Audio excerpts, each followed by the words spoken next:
Imagine this, it is in the middle of the month and your salary has not yet hit. Or maybe you have been working a day long and your boss has not processed the money. And an emergency knocks at your door. Maybe you don't have supper. Maybe you need to pay a little school fees to your dear one. Or just the power token running out at midnight. Now, what do? Most Kenyans reach their phones, and if there is Wi-Fi around, most of them go to Google Play Store and search for quick loan apps.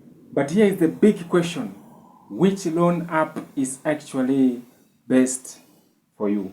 So today I'm going to take you step by step on how to choose best loan apps here in Kenya without falling into traps like high interest rates, scams, and even hidden charges. And I will also share with you my first time experience borrowing 500 shillings from one of the loans and ended up paying almost double. I downloaded the app from Google Play Store, installed it into my phone, and I was very much happy that I'm going to get 500 shillings for lunch and at least some supper. I filled the form, my first name as Mose and the last name as Wamkota. I received 500 instantly into my M-Pesa. After repayment their loan, I was shocked when I repaid almost double the amount they gave me. I reached their customer support. I wanted to ask about these hidden charges, but they were offline. And there I learned a lesson. Choosing a loan app blindly can be very costly. That's when I realized that not all loan apps are the same, and that's why I decided to research on them properly. So if you have any question concerning loan apps that disperses fast, transparent fees, and low interest rates, you can ask them in the comments and I will be answering you as quickly as possible. For those who are new here, this is Mose. Now the first thing that you need to consider when choosing a loan app here in Kenya is interest rates. Let's take an example. If you borrow 500 shillings from Zenga app, their interest rate is from 7% to 12%. And when you borrow something from Tala, their interest rate is from 12% to 19%.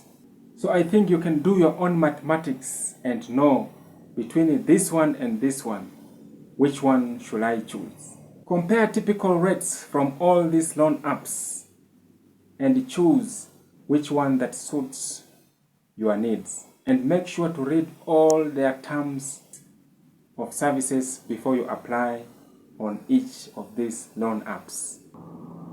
The second thing to consider when choosing a loan app here in Kenya is to look at their loan limits.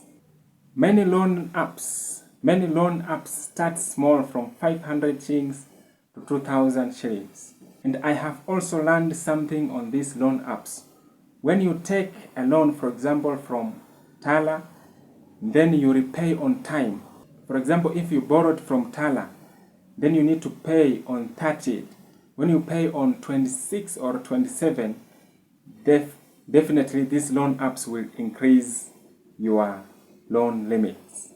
I borrowed once on branch and my loan limit was 800 shillings.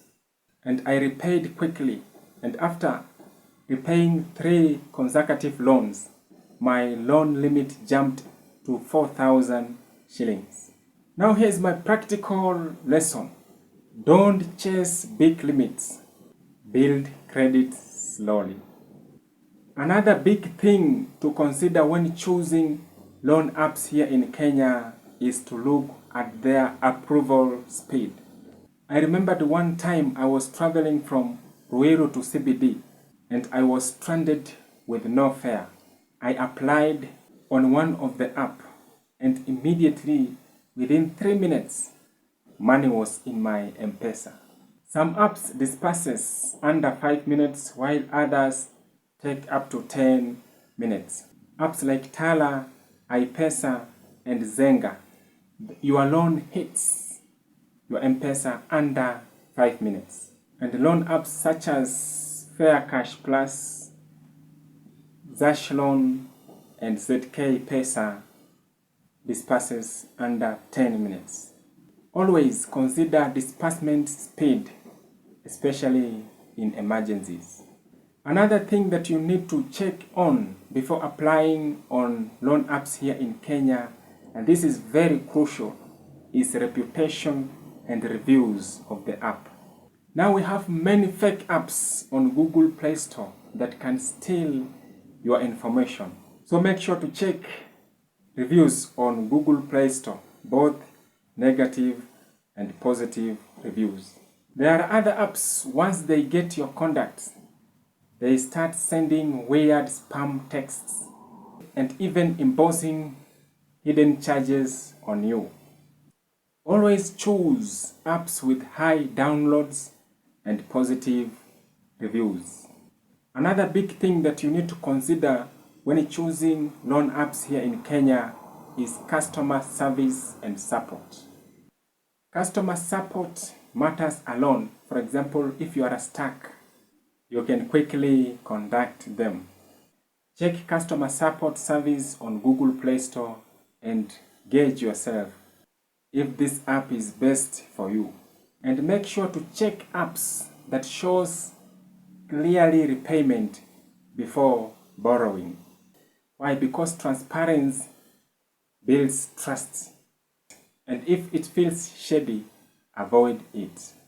Another thing to consider when choosing loan apps here in Kenya is data and privacy safety. Many apps asks for phone contacts. You need to be careful. These apps takes all your contacts if you delay on repaying your loan. Always read terms and conditions before you apply. And here is my bonus tip. Here is a bonus tip. Repay on time to build trust. Don't borrow from multiple loans at once.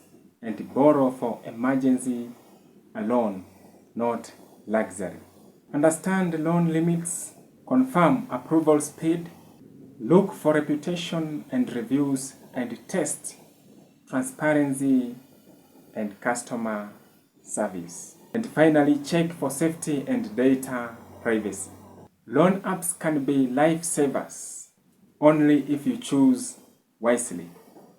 Otherwise, they can be your financial traps.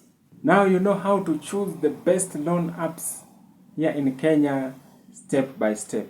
So if you have found this video useful, give this video a like and also share with friends who are unable to choose loan apps here in Kenya. So if you have ever had a funny or a tough experience with the loan apps, drop them in the comments. I love to hear your story too. This is Mose Wamkota. God bless you. Till the next time. Bye.